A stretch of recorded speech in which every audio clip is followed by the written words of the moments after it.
Hi everyone. In this video, I just want to talk about a little bit about the intervals. Okay, intervals are the distance between two notes.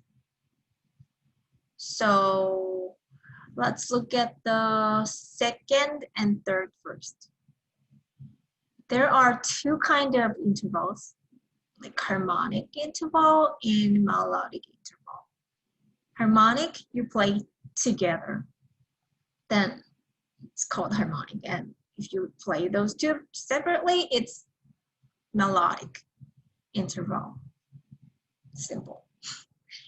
So second, this is C and D. In keyboard, C to D, when you play C to D, or D to E, it's line to space, or it could be space to line. Oops. Actually, it's A and B, but yeah. So if they're really close to each other, space to line or line to space, that's second. You can see this way too. This is melodically second, and this is harmonically second. And third, C to E is third, C, D, E, okay? The distance between C to E is called third. And when you go up here, line to line, E to G, that's also third, or space to space, A to C, that's also third too. Okay. If you're not comfortable with those second, third, I want you to try to practice your green book, page 3. This is progressive exercises in sight reading. It's called PSRE. Okay, page 3, you will have second exercises here, C, D, E, F, going up and down, and it's a little combined in 1, 2, 3, and then number 4, 5, 6 are combined second and third practice. So if you practice this page, you're gonna all find with those second and third intervals. Okay, let's go back to interval again. After you master your second and third, I want you to go over fourth and fifth. Okay, your fourth is also line to space like your second. Skipping like one note here. In the keyboard, actually, you're skipping two notes. So C, this is C and F, so you're skipping D, E. You have two notes between these two notes, okay? That's fourth. And fifth, always be in line to line or space to space. And yeah, in this staff, there is one skipping note here, but yeah, in the keyboard, you're gonna have 3 skipped notes. Okay, so you got just be familiar with these spaces between the two notes. Okay, this much is fourth, this much is fifth. Because when you read the score, when you sight read the score, it is a little bit more easier to read the notes with intervals than actually like counting all the notes. Okay, see? So this is C and F. But if you know the interval, then you can just skip 2 notes and go to the F. And it is a little difficult at the first time, but if you're used to do it, then This way is much faster reading than just counting all the notes separately, individually. Okay. So when you see the fourth, you're gonna skip 2 fingers. So 1, 2, 3. You're skipping 2 and 3 and use 4. Or when you start with 2, then you're gonna skip 3 and 4 and play with 5. Yeah. And for the fifth, we're gonna be playing 1 and 5 mostly. Not always, but when you see fifth like this, space to space or line to line, your finger will be 1 and 5. That's comfortable to play.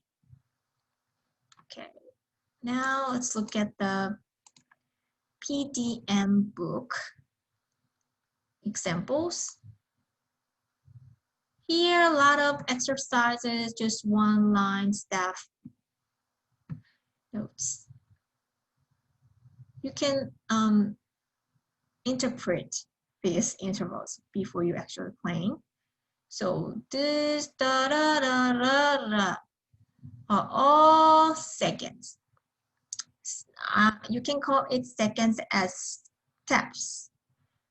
And these two, E to G, that skip third. You can call it skip for the thirds. And actually that's moving in steps, and here third, skip, and skipping and steps. You can scan before you play. And if you're ready, you can find the lowest note, as I told. Lowest note is E. And E, you can place your finger on 1 on E and start with G. So it's going to be 3 here. Start with 3, up and down to 1, and skipping to 3, and 1, 2, 3, 4, 3, 1, and this is 5, right? This is 1. You're playing E with 1. These two notes, intervals, are fifth. So you're going to use 1 and 5. Okay, 5, 3, 3, 2, 1. Yeah. So you're going to be finished with 1. So you can exercise with these examples the same way, and think about all the intervals. Okay. Also look at page 12 and 13 to feel the intervals of fourth, especially fourth and fifth. The first quiz song, which is called 1-4-7. Not sure if you can see the title here, but yeah, this is 1-4-7, page 23 in the PDM book. We already checked about the intervals. So I believe you all got the feeling of intervals a little bit. So before this actual song, I want you to try all the examples in the PDM book and the PSRE book to make sure you all got the intervals comfortable, okay? All right, this song has 2 hands together in grand staff. And when you look at the first and second measure, this is melodic, not melodic, it's harmonic intervals together. So these, left hand is fifth, right hand third, right?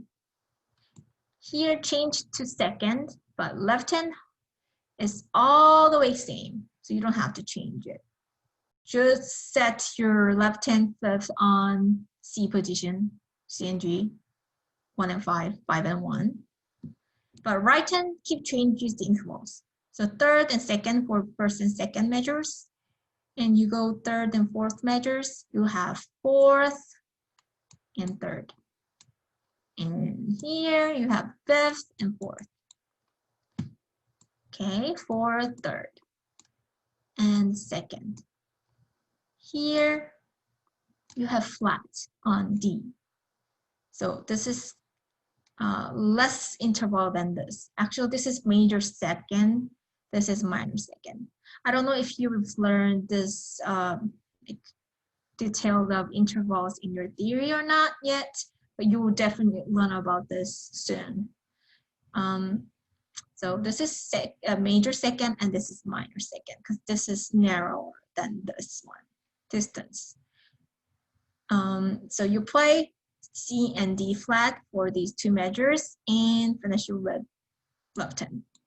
And if you don't have the octaves that reach to these low C in the left hand, this is actually octave down, 2 octaves down from this left hand notes. So if you don't have it, just play the same C and G for the last note. Okay, so try to scan all the intervals before you play. And the next thing we do would be the rhythm, time signatures here. Okay, we start with 8/8, which means 8/8 notes in one measure. And 8th note gets 1 beat. So there are 8 beats in this one measure. So let's count 1, 2, 3, 4, 5, 6, 7, 8, right? So you're gonna alternate your left hand and right hand tapping 1, 2, 3, 4, 1, 2, 3, 4. Or you can count 1, 2, 3, 4, 5, 6, 7, 8. So try to remember that this part is your left hand and then the top step is your right hand. So alternating left, right, left, right, left, right. Yeah, that's gonna be your tapping rhythm.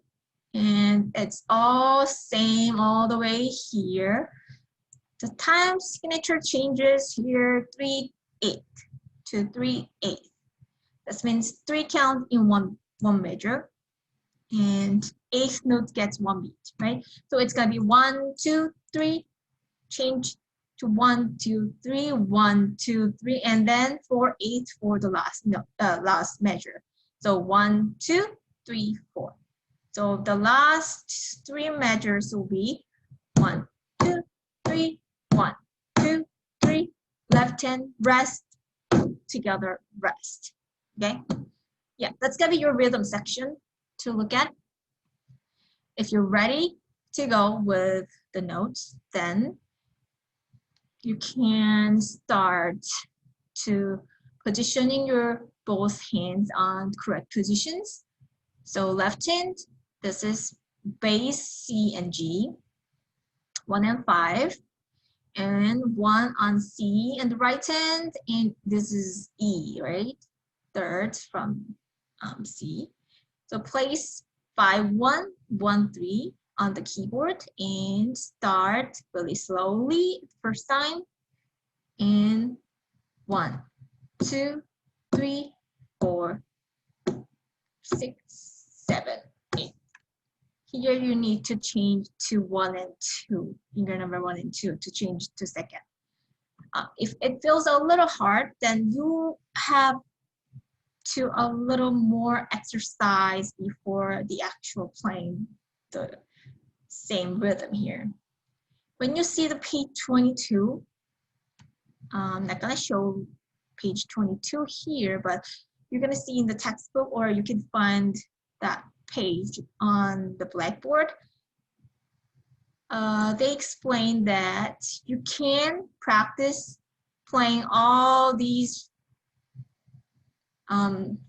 first 4 beats in the same time, at the same time. So you're going to be playing C, G, C, E, all 4 notes all together. And for a long time, like half notes. And you're gonna move on to the next. You're gonna play the same left hand and the right hand C and D all together. And same time together, same together, and change to fourth, right hand, third. So you can go slower progressions. So third, for making sure you're playing the correct notes on the right hand. Left hand plays all the same notes, so you don't have to worry about it. And all the way through to the end. So if you're feeling hard, you can try that exercise before. And then if you get used to play that, then you try to separate all the notes, all the rhythms, like dun, dun, dun, and right hand, left, right, with the alternating rhythm. Okay. Okay.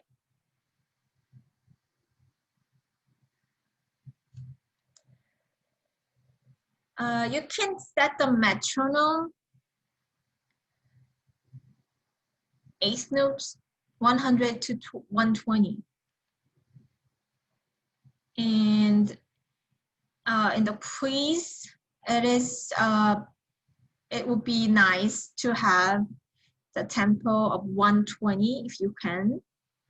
If it's too hard, then yeah, 100 would be fine, but not too slow, okay? If you can play faster than that without any mistake. With many mistakes with fast tempo is the worst thing to do. So please try to have not like perfect tempo. Find the perfect tempo for you, and you can upload the video to the Blackboard. I'm gonna play the whole song with metronome set 120 from the beginning. Set